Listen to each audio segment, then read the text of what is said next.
Hey, good morning. Hi, good morning. How was your weekend? Amazing. Good. Have no complaints. I'm glad we got some sunny weather. The Mhm. kids were able to go to the pool a few times. So We spent a awesome. lot of time at the pool and the lake, pretty much all weekend. Yep. Yep. That's awesome. Did you guys come out here on Lake Norman? hmm Yeah. Oh yeah. Next time you're in the area, give me a ring. Are you guys on the lake a lot? Yeah, well, we live right here on Lake Norman, right up exit 33. Okay, gotcha. Yeah. Yeah, so if you guys come out here, just let me know. It'll be cool to Yeah, get the family together. yeah, the kids will like that. We do like the Freedom Boat Club, so we go up there pretty much every weekend and go on a pontoon, we drive it to the island, let the kids Uh, run around in the oh, that's sand. awesome. Yeah. Yeah, How that's old are yours awesome. again? Hmm? How old are yours again? The kids? They are 13. The middle one, she'll be 10 in September. And my baby girl just turned 8, June 6th. Yeah. So Yeah. 13 and 10 and 8. How old are yours? Mine's just two. So he's Oh. Well, that's fine. They love yeah. babies. Like they Yeah, literally good. love babies. They can watch him and we can have a alcoholic beverage. Oh, yeah. All right. Okay. Am I the only one getting on today? Yeah, I think it's just gonna be you right Okay, now. that's Let's fine. we can hold. I'm in my sponge state where I'm soaking up all the Mhm, information. mhm. So totally fine with it. Good. Yeah. I like the one-on-ones because they're more personal and they go a little bit quicker, but you feel more comfortable asking questions and stuff. So today we're going to the sell cycle, which is my favorite thing because I like to sell. Mhm. Last week I signed 4 new listings. Awesome. And put four under contract. Or Awesome. put two under contract, excuse me. Um, Okay. we got one more joining. That's awesome, right? Yeah, it's good to that's a good week. Really good. Yeah, that's an Um, awesome week. yeah, the listing I signed on Saturday, it's a $1.25 million house in Cotswold. And then I showed them two properties that same day that we signed the listing. And I think they might put an offer on a $700,000 condo in Cotswold, like a mile from their place. Oh, so it's still kind of in the same area. Yeah, so they're just older and they need to downsize, but they also need less stairs. And their place is technically a ranch, but there's 3 stairs going from the main level to where the bedrooms are, and Mhm. those 3 stairs are too much. They Oh, need they yeah. need like flat. Um, so yeah, so I'm maybe gonna be putting an offer for them on that condo today. Got to get my photographer out there probably tomorrow, Wednesday, to do pictures on their condo, and get it put up hopefully by the end of the week. But Yeah, that's awesome. hopefully it'll sell quick. I mean, a lot of the places smaller than that are selling for close to 2 million in the area. So I'm hoping it'll go pretty quick. But yeah, the Yeah, the market. inventory is definitely going. Mhm. Yes. Yeah, so no, that's awesome. And then put me on your list for the host open house. I'm really ready to host the open house. Like I'm doing my Yes. due diligence, like my work, but put me on your list. Yeah. I should have put you on the open house. I did open house on Saturday too. Did you? Yeah. Yeah. Yeah, They see, told me I don't know it- when you guys do open houses. I went to one of Carlos's open house to support him, but I yes. gotta kind of keep up with the team to see like what are you guys doing because I'm a big team player. Right. Yeah. I mean, usually we post it in Facebook if we need somebody, but this was a very last minute open house that I did, so I didn't even post it. Oh, okay. But yeah, it ended up being in one of these next few weeks we'll do one about open houses, but it was a last minute open house, so I didn't have any marketing stuff for it. I had one person show up in the whole 2 hours, Okay. but they liked it. I spent 35 minutes with them, and I think they're gonna put an offer today. So Well, then that was a pretty productive open house. yeah, so it's just one of those things. Like I didn't have a lot of people, but the one person that came is hoping to put in an It's offer, and interesting. I don't know, $800,000 plus house. I mean, all you need is one. Yeah. So you Just the hope, one. yeah, you hope that it works out. So crossing fingers I get an offer on that one today. But yeah, it was a very busy Saturday. Um, but Good. that's what Saturdays are money days. Yeah. Busy for us is good. Yes, for sure. I've been pretty busy over here myself to be starting out.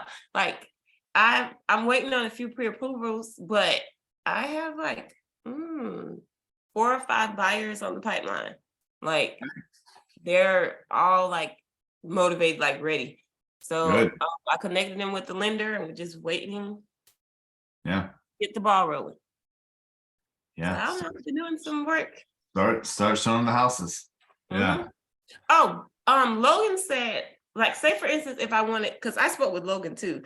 If I want to promote, like say, okay, you said how you just said you had to have a house, right? Like, if I want to promote your house on my social media, do I need to get your permission for it? Or I think he said if it's in our office or our under our umbrella, we don't have to ask. But if it's another company, we have to ask. So how does that Yeah, work? if it's under Realty One Group Revolution, then yeah, you don't really have to ask. I mean, I would probably still do it to say, hey, Ryan, I'm gonna promote one of your listings, just a heads up, just so they know, so that they get some, hey, I saw your house listed, or but yeah, if it's under us, you really don't. But if it's like with Remax, you want to reach out to like, hey Stacy, I'm gonna promote your house, if that's cool, and just try to get a thumbs up on that. But yeah, the ones underneath us is, yeah, you can share that all day. Okay. All right, let's get into it. Yeah.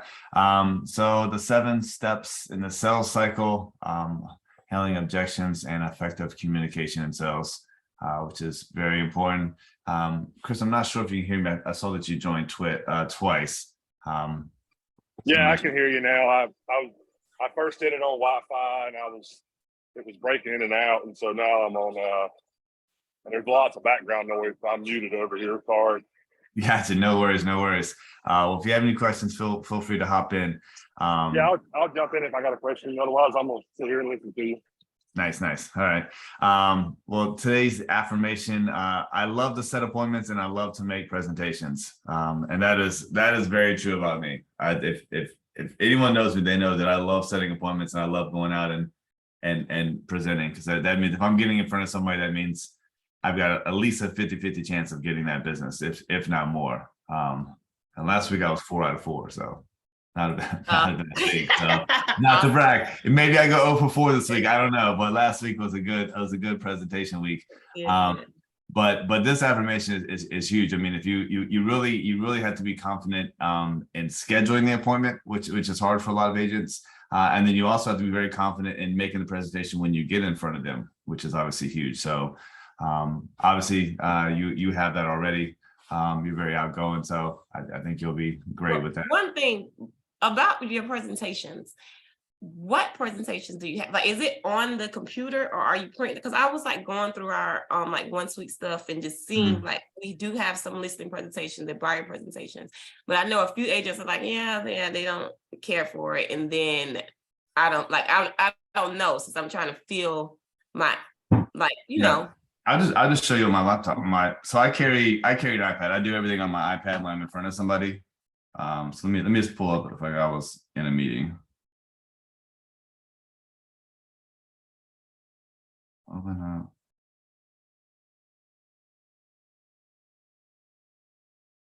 Sorry, it's gonna take 1 second while everything opens up.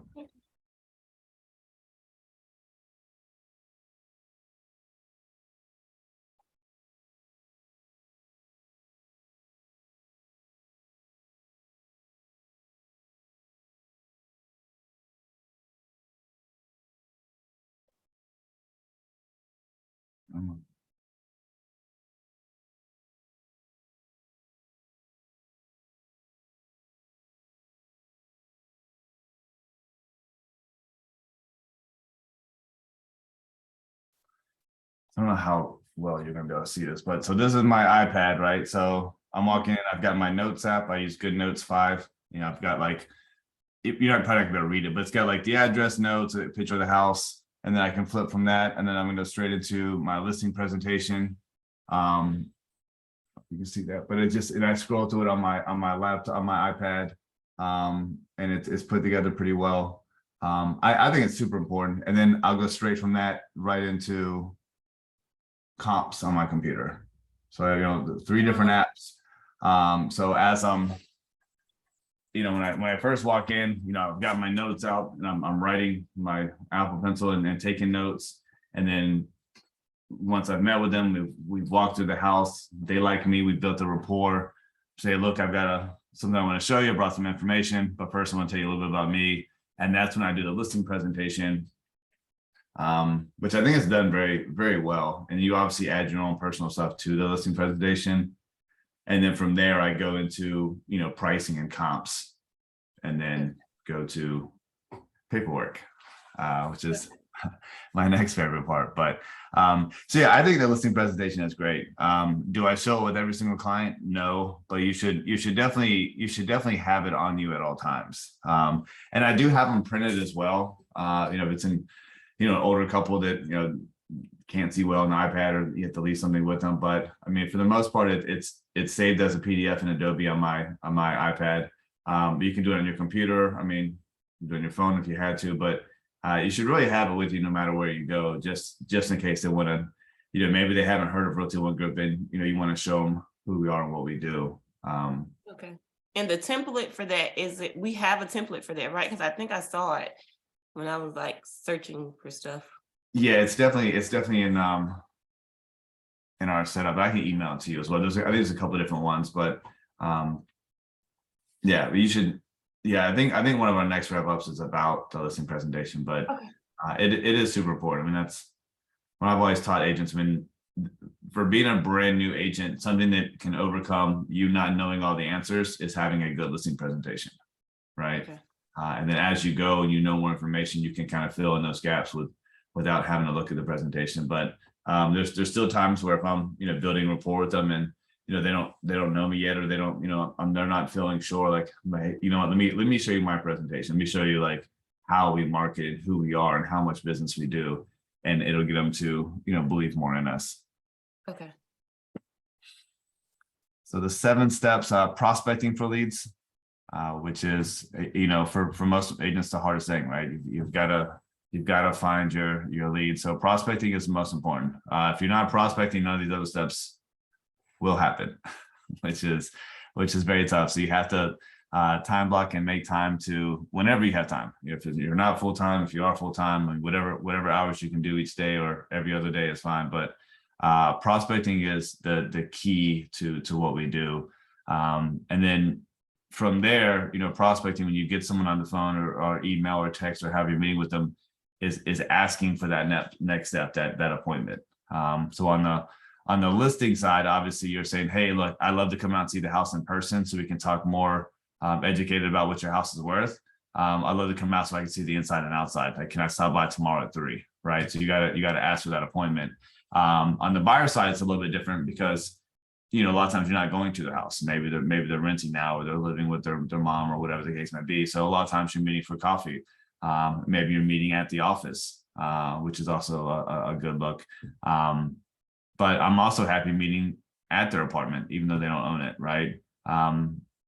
So a lot of the buyer stuff can be done, just over the phone until you show them the first house and you're meeting at that house for the first time. But I like to get in front of them, obviously then, if not before, right? So the quicker you get in front of somebody, the bigger chance you have of them using you, right? Because on the buy side, if you're not in front of them, maybe they went to church yesterday and found out that one of the people there is a realtor, right? Or maybe they went on the boat on Lake Norman this weekend and they found a realtor there, right? So the sooner you get in front of them and you can get them to sign your buyer agency agreement, the better off you're going to be. So I've seen people chit chat with buyers for months and months and months and think they're going to sell them a house, and then next thing you know, they sign with another agent last minute, and you've wasted 4 or 5 months. So get in front of them, schedule the appointment. Step 3, qualify the needs, do the analysis. For example, the house I listed on Saturday, the house is worth 1.25, but they also need to sell it for that. They need to pay off some stuff, and then they need to buy this next place, right? And what do they need in their next house, right? It was very important that they had certain things. So as you mentioned before, there's not a lot of houses on the market. We took that small number and narrowed it down to basically 2 that fit their needs.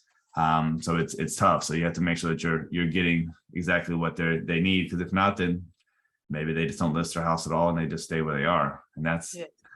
that's not what I I want. have a question No. for that because I Yeah. have a client that's somewhere in their boat.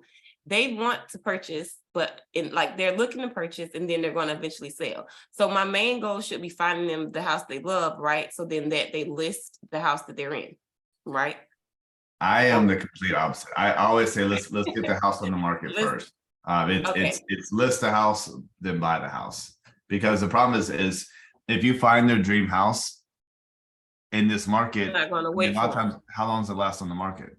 I mean, so if it's a super nice house in Charlotte, it's gonna be gone, 1 or 2 days. It's out here. So it's a nice house. I think that it's definitely going to be gone. So, but I don't want them to I don't know. I think I was like, maybe if they list it and then they don't have the next house, where are they going to go? I mean, it's just the way that it needs to happen though, because if you've got your buyer and I've got this $1 million house in Cotswold and you're like, hey Brian, I want to put an offer on your house. I'm like, all right, great, send me the offer. And then I get the offer in your house and it's contingent on their house selling and their house It's gonna isn't go listed somewhere yet, else. I'm not gonna accept it, right? Like a lot of times people won't even accept the offer, it's not even under contract, but at least needs to be listed with an agent and active, right? Because as a listing agent, my job is to make sure that the offer that we take has the best chance of getting to the closing table. And if your client hasn't even started that process yet, or it's not even sure if they're going to put their house on the market, the chances of having a sell fail are higher.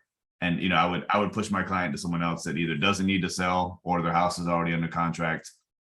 And I've seen that offer to purchase contract. So yeah, I always say, look, you got to list the house first, and then we will find you somewhere. And it's weird, but it always works out. I mean, it always just one of those things like the house that you wanted 2 weeks ago is gone, but we'll list your house and then we'll find something. And you can always make the time work, right? Like if you need to stay in the house an extra couple weeks or whatever the case may be, a lot of buyers can be flexible, but yes, list, sell. Okay. Thank you. That's fine, yeah. Loyalty commitment. Obviously, this is you're getting your paperwork, your listing agreement signed, your buyer agreement signed. I like to do this in person. I find that the best way to do it is while you're in front of them. A lot of agents do a different way. They meet, they say, hey, I'm going to email you this agreement this afternoon or tomorrow to take a look at it. Let me know if you have any questions. And that's definitely a way that works as well. I find that once you leave, getting them focused and remembering everything that I said is harder. And then the next agent that goes out there is probably going to get the business, right? So I find that if you can get them to commit to you and sign with you when you're out there the first time or second time, whenever you're out there, your chances are going to be much higher than leaving paperwork them or relying on them to sign later on. It definitely happens. I signed a listing on Wednesday. It was a vacant lot in Clover, South Carolina. I talked to the guy over the phone for 20 minutes. We decided to list it. I never met him. I never saw the property. I emailed him the listing agreement. Went live on Friday morning. Saturday morning, we accepted a full price offer. That's not common though, right? It's not common to not see them face to face. It's not common to just do everything, virtually. It happens, but the more you can get in your head that if you can ask for signatures while you're there, the better off that you'll be. Okay. Meeting the needs, getting the offers that they wanted or finding the house that they wanted, and communicating throughout the whole process, which is huge. I'm sure both of you have had, the same complaints over real estate agents. I never talked to them, right? They never answered the phone. They didn't give me updates. They didn't tell me about my showings. They didn't do anything. You want to make sure that you're communicating and over communicating, because at the end of the day, this is just one transaction, but hopefully you sell them again in the future, but also hopefully you get a really good referral from them, and that will get you more business. So, instead of just getting them to the finish line and not caring once you got their signatures, realizing that each client can get you 2 to 3 other clients right away is the best way to do it. So close the transaction, right? Getting it to the finish line. And as you both will find, I mean, the escrow, finding clients is going to be easy for both of you. You've already got some clients, you got a great personality, finding the house that they like, that's going to be fine. The escrow process is where it gets tricky, right? And that's where you really make your money. So getting the transaction closed, managing their expectations can be tough, but the better that you are at that, the more successful you will be. And then the post-sale follow-up. And again, this is, usually a day after we close, I'm sending them a nice text and email, then I'm sending them a link to my referral and write me a fantastic referral. And then I'm going to share it on my social media. So that's kind of the 7 steps in the sales cycle. Okay. So you're already crushing this on the prospecting for leads for buyers, right? You've already got several that you're working with. Obviously, there's a lot of different ways to do it. I'm guessing right now it's a lot of your circle of influence, right? Which is great. And then I just talk. I got some of these clients from just talking in stores. Mm-hmm. Anyone that'll spark up a conversation and listen, it's like, oh yeah, I'm a realtor. Yep. So that is what it's about. To start off with, your circle of influence is huge.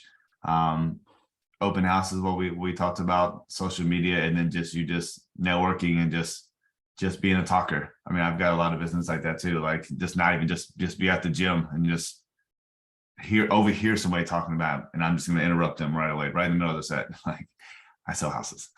yeah. So, yeah, nothing wrong with that. Make appointments. You kind of talked about this briefly. I think everything face-to-face is going to be better. So the more people you can get in front of, the better you can be. For this mentioned safety, if you, again, some buyers, maybe you don't want to go to their appointment, their apartment, or whatever. Again, the office is always a super safe place. So whatever your comfort level is, if they only want to meet late at night, you don't feel comfortable with that, then don't do that, right? If you need someone to go with you, I mean, you can always text me or anyone else, and we'll ride with you. I mean, if it's something you don't feel is an area or time that you don't feel comfortable with, always let somebody know. Let somebody know that you're going to the appointment, obviously, as well. Meet only with A or A+ prospects that are ready to meet and sell within 30 days. I kind of agree with this one, but I also kind of don't. I'll meet with anybody, whether they're selling now or in 6 months, because again, the second that I build that rapport with them in that bond, whether they're selling now or down the road, I'm much more likely to get that business. And a lot of people tell people, hey, I'm not going to buy or sell for 6 months. But when I meet with them and educate them on the market, they end up saying, hey, actually now's a good time. Right. So don't let somebody that just says, hey, I'm probably not going to sell till November. Don't ask them why over the phone. Oh, that's perfectly fine. I still want to come out and see the house. Can I stop by tomorrow at 2:00? And then when you get out there, explain to them why this is a good time to sell, and talk to them. And a lot of times their reasoning for saying they don't want to sell to the end of the year is because they don't want you to think you can come out there and get their business, right? But yeah, don't let that detour you from meeting with them in person. Qualify the needs. We do have a buyer questionnaire, which I will email out to both of you. But I mean, the basics is, do they need, lending? What's their time frame? Are they in a current lease right now? Do they have to sell right now? Do they have a husband, wife? Do they need to be involved in this right now? How's their credit? Do we need to wait a few months to get that repaired? So there's a lot of different things on the buyer side that you need to make sure their ducks in a row before you move forward. On the listing side, it's fairly simple. You have a house, let's put it on the market. That's boogie. But No, Yeah. I definitely need that questionnaire. I asked some good questions, but I want to see what's on there so I can make sure that I'm on the like right page for asking. For sure. Yeah, I'll send that out. Loyalty commitment, basically get the paperwork signed is basically what this is saying. And it's, them committing to you, obviously, but also them know that you're committing to them by signing this paperwork. So it goes both ways. And when I explain that to people, like, hey, like this means I'm actually putting you on my roster, like I'm actually working directly for you.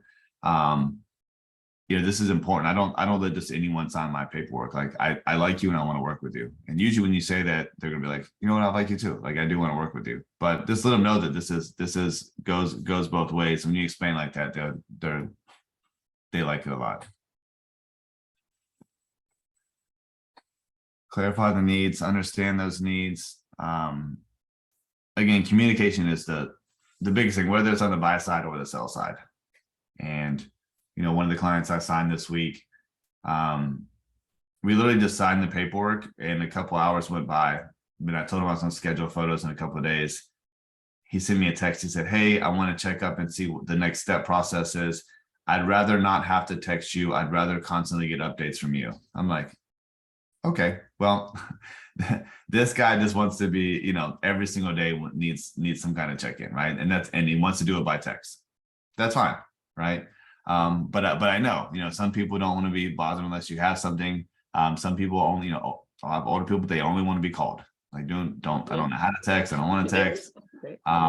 So everyone has a different style. So whatever their preferred method, and I always ask, I always have that in my notes. Like, how do you prefer that I reach out to you? Write that down because, right now that might not be hard for you to remember, but in Later 30, 60, 90 days, when you got hopefully 5 clients or 10 clients, trying to remember all that different stuff and you don't have that in your notes in your CRM, it can be hard to remember. So very important. And again, this is a good one too. I mean, there's times, in the process that you don't have updates, right? I don't have any update right now, but just want to let you know that I'm here, right? I find just touching base, just like I would with a friend, like, hey, what's going on? How was your week? Did you watch the game last night? Just kind of touch base. So it isn't always about real estate, but just letting them know that I'm still there. So yeah, there's times, especially in the escrow process, if it's a long escrow, there might be a week or two or some weeks that nothing's new. There's no inspections, there's no appraisals, there's nothing going on. It's still good to reach out just to touch base, right? Just, hey, everything's still moving in the right direction. Just want to call and check in on you, see if you need anything from me or whatever the case may be. But it's always good just to routinely reach out, whether you have news or not. Okay. Contract to close. Just 1 second.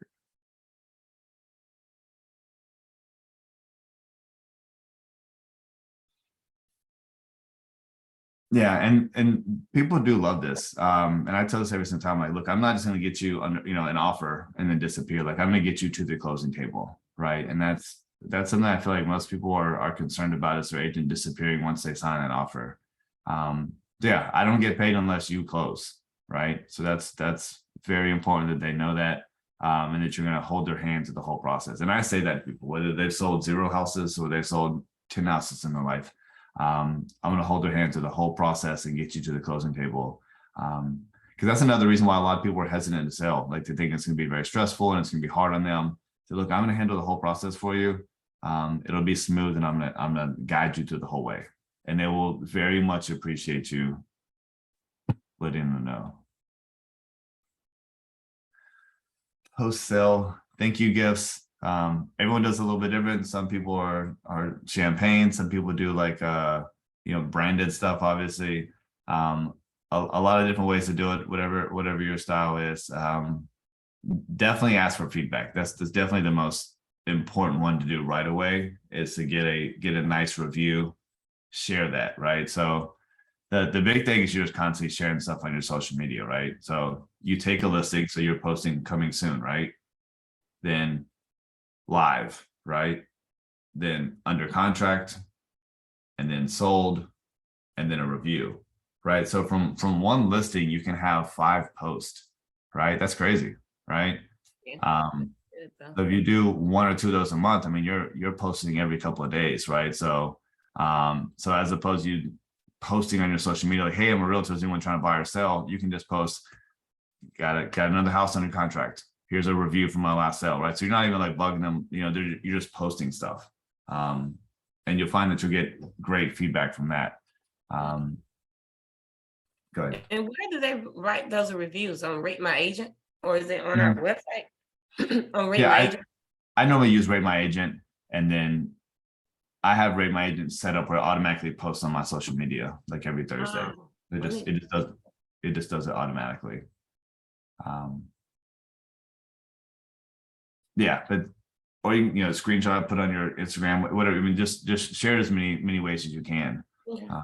But it always looks good. And actually, there's a spot in your listing presentation where you can put reviews in there. So as you get more reviews, you can update your listing presentation to have that in there, right? Yeah. And then in your CRM, you know, save their close date, right? So September 1st, last year they closed. September 1st this year, like, hey, it's been 1 year. It was great working with you. Remember when this happened, day of closing, we thought, you know, whatever you want to chit chat with them about, but just reach out to them, say, hey, I just thinking about you guys. I loved working with you. Let me know if you need anything, or if you know anyone else looking to buy or sell. And that's a great way to reach out. So the anniversary of their closing, whether they're on the buy or sell side, you know, birthdays, you know, Christmas, holidays, I mean, whatever the case may be, but put in your CRM those notes and then set reminders to reach back out to them. So, you know, obviously most people in their CRM are just working new leads and stuff, but working your past clients is just as important, because as you get more experience, you should be getting a lot of business from your past clients. Okay. Effective client communication. I thought we've said communication about 100 times, but it is genuinely the most important thing. You'll find it into the, you know, end of the transaction that some people, if they're going to get mad about all the commission that you're making, like, she only reached out, she only called me like 3 times in the last month, right? So I mean, that's, you don't want to give them any ammunition to complain about you, because at the end of the day, when it comes about money, people are going to complain about stuff. And when they see that settlement statement the day before and see that you're getting a check for $17,000, they're like, I don't know if she did $17,000 worth of work, right? So even though that you guys have been best friends the whole time, you guys have been, you know, plans to hang out with the kids, like it's when it comes to money, people get funny. So just don't leave any room for them to complain about stuff, because it'll happen. I've had people I thought like my best friends, and then gets down to the end with the money and they're like, I'm not paying commission. Like, well, that's not how this works. You sort of have to. Yes. We were given one mouth, but 2 eyes and 2 ears. You'll find when that, and this is my biggest thing when I go to meet with a new client is rapport. Like, it's rapport. So when I'm going to the house, it's finding something that I find interesting or somewhat interesting, and then asking them about it and letting them talk. And obviously, the more that they're talking, they're excited. You're at their house. They want to show you everything. They want to talk about things. Obviously, you don't want to sit there and not talk at all, right? But, you know, listening is always going to get you more farther along than talking the entire time.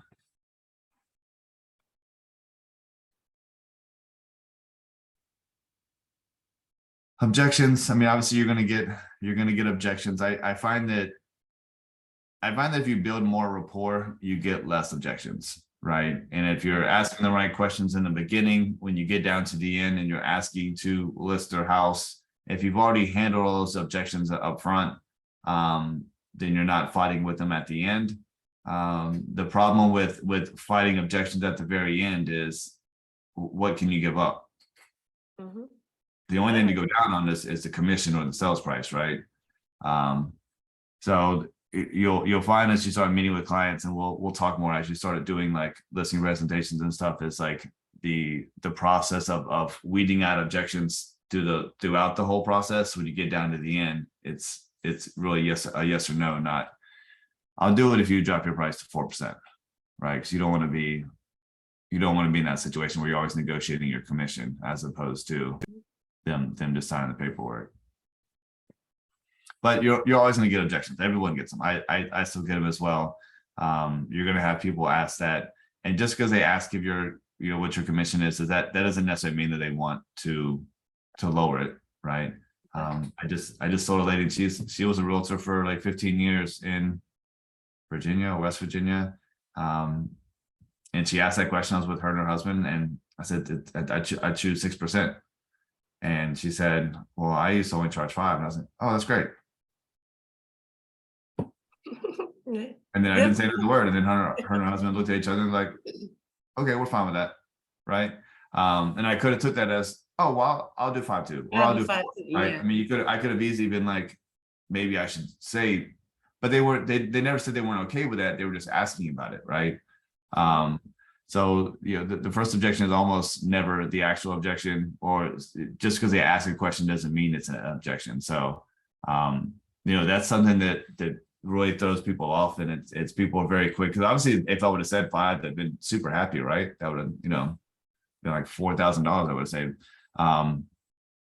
But you don't have to, right? Unless it becomes a real problem, right? They're like, hey, like I've got another agent wanting to do it for 5, and their marketing presentation is similar, and they've sold 4 houses in this neighborhood. If you do 5, I'll sign with you, right? That's a different story, right? But them just asking the question is not an objection. Hey, Brian, question for you. Yes. I got a client. We're doing new construction. They just poured the foundation. We're going to be listing their house in Mint Hill in probably about 2 months. Long story short, new construction is pretty good about paying 3% to the buyer's agents, which this one is. And I guess my question is how do you feel about discounting your commission when you're getting both sides of it, or do you not do that? No, first of all, that's a great question. And second of all, that's a great position to be in, right? I mean, it's if you're getting both sides, and that's ideally how you do it. You sell the house and help them buy a house. That's definitely the way to do it. And on a side note, to answer your question earlier, in this case, they bought first because they were new buildings, and it takes longer. So it's a little bit different. So I would still try not to.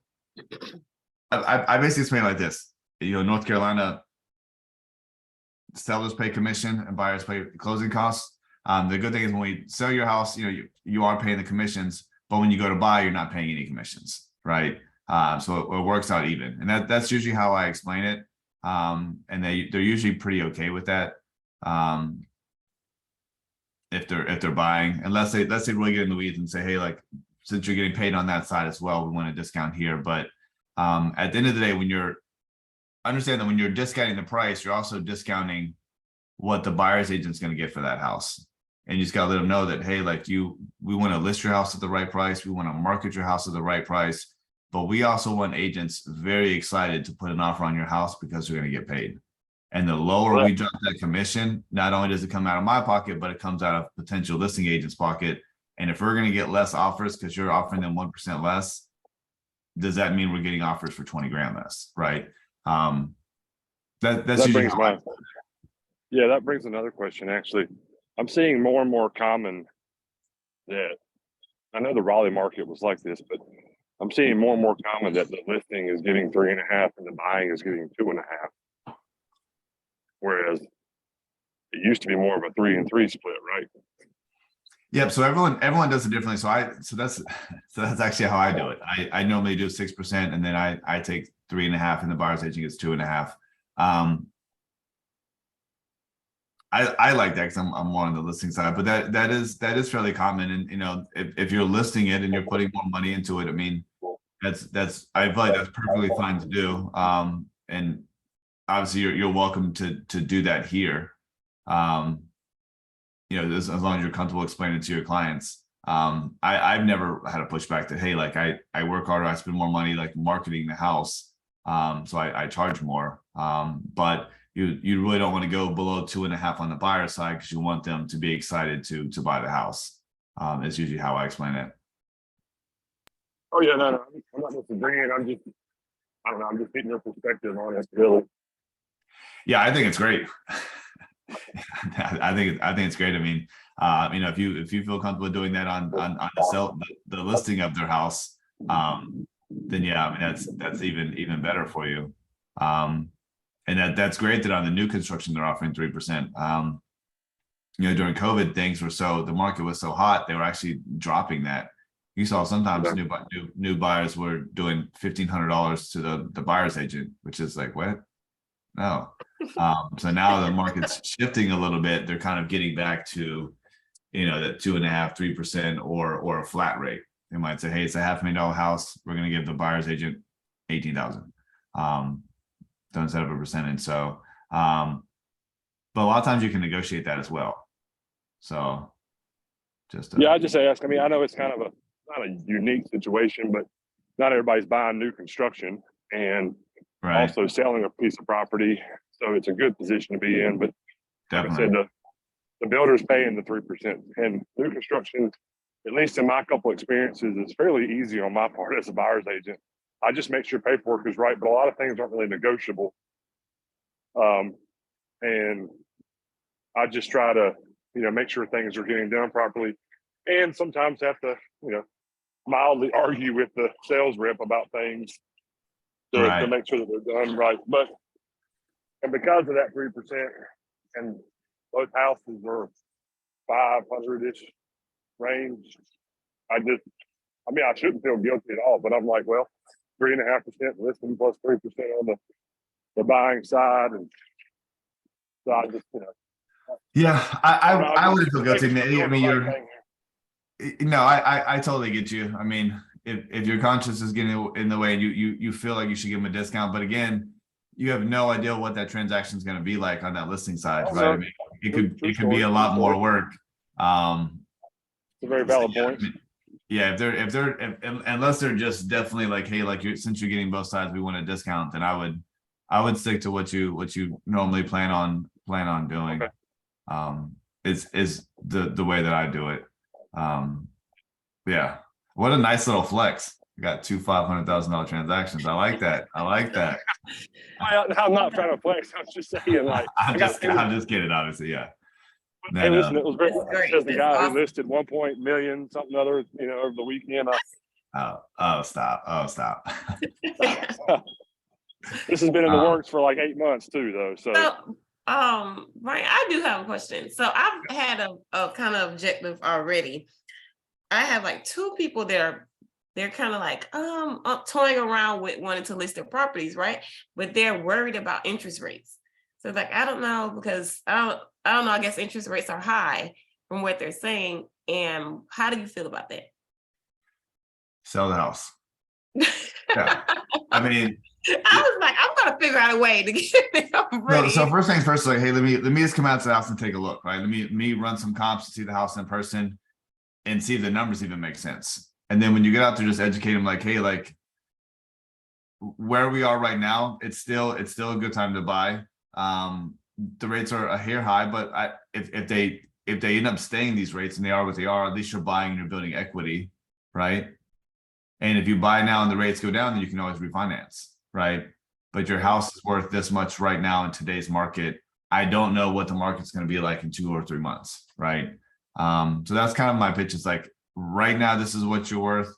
Maybe the market goes up, maybe it goes down. I can't predict it, but as far as the rates on the buying side go, either they're going to go up or down. If you buy now and the rates go up, then you're a genius. If you buy now and the rates go down, then you can refinance.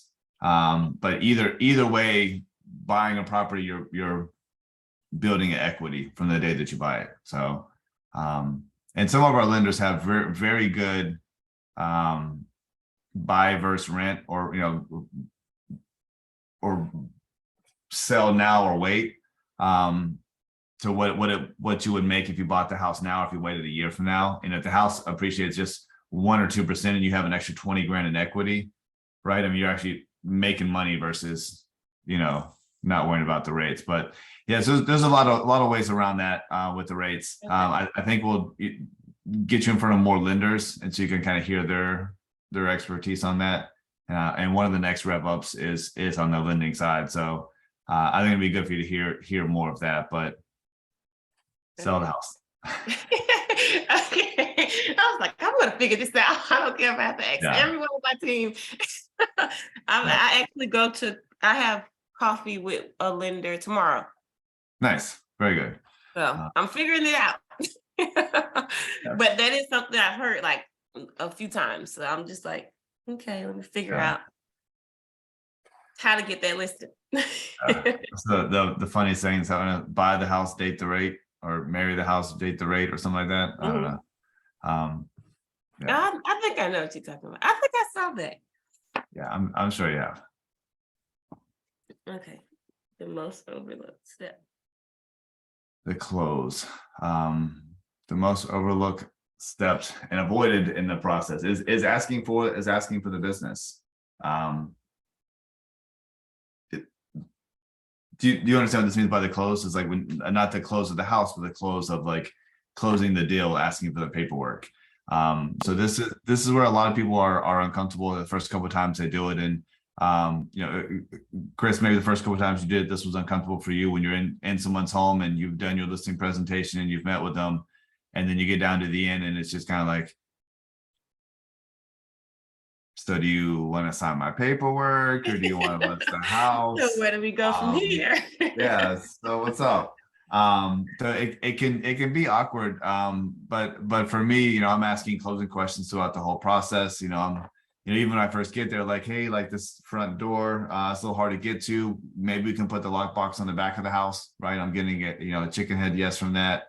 Halfway through, I'm like, man, this house is beautiful and it's going to be sunny on Sunday. Maybe my photographer could come out this weekend. We're getting yeses to that. And when I'm doing my presentation and I'm getting, do you feel like we're the right company to market your house? And they're saying yes to that. Really, the only other thing is the comps and getting them to agree on the listing price. And if you can get them to agree to that, when I get down to the end, it's not anything awkward. It's not something I avoid. It's just like, all right, well, here's just sign here, right?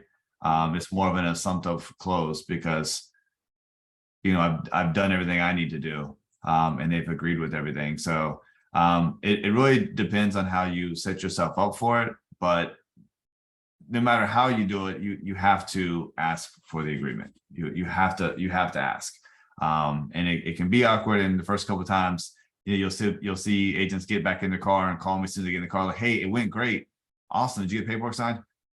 Well, no, I didn't ask them, but I'm gonna call him back tomorrow. And you call him tomorrow, and Alan Tate went out there and signed them this morning.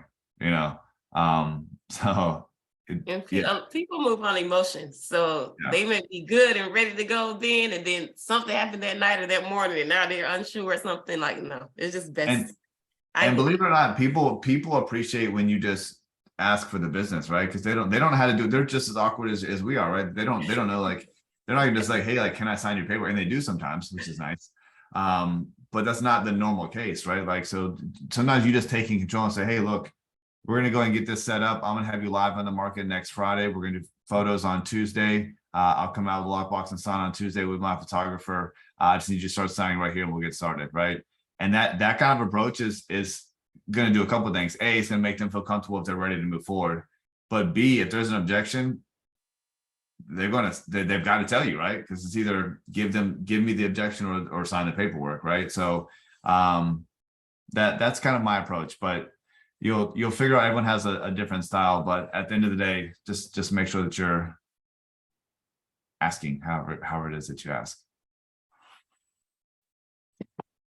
Personality types. When there's something like this online that we have set up, and I can send you the personality test. We won't go through this right now.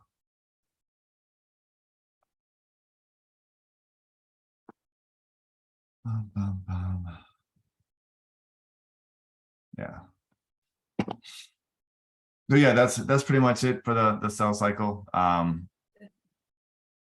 this one's kind of short. Well, not short and sweet. It's already 10 o'clock. Any other questions or any other thing? 10 o'clock. Yeah, I feel like we've been on it for 20 minutes, but it is almost 10 o'clock.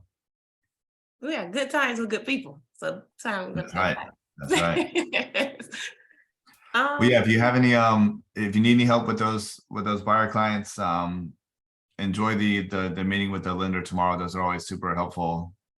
calls, and it's a great way for you to get business as well, right? So I mean, if you have someone that's kind of on the fence, say, hey, you know what? Let me send an email, introduce you to my lender.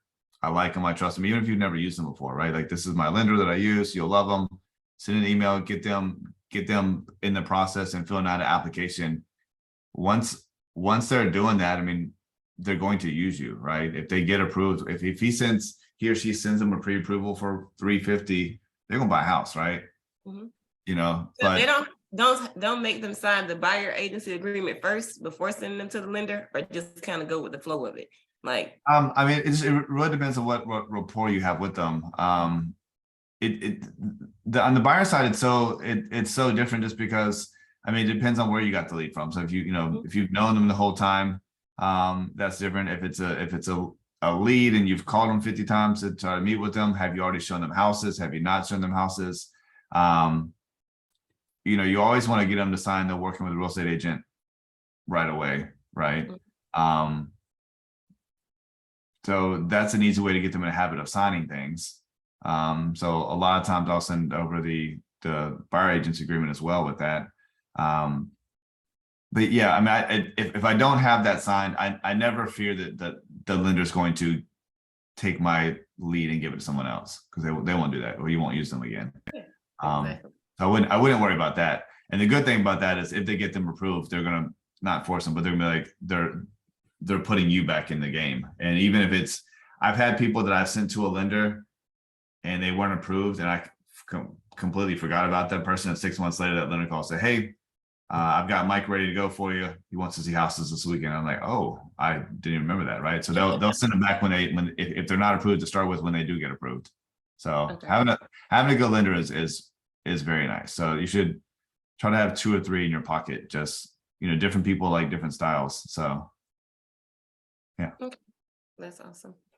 I think that's good. But I may contact you just for a little more help on listings. I'm gonna try to get a little more comfortable with it, but I do have like 3 possibles. But I already know, like, they know me already, but I still need to be like, Right. hey, you know me, but I can get it done professionally, and this is my listing, and this, And if you get one set, just text me, let me know. I'll put it on my calendar. I'll meet you there.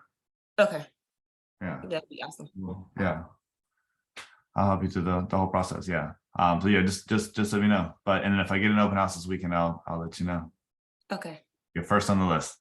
Okay. Woohoo! That's what I like to hear. All right, Chris, anything else from you? I think he's on. Sorry, no, sorry. I had to get to the unmute button. No, that's it. I mean, I appreciate it with all the info and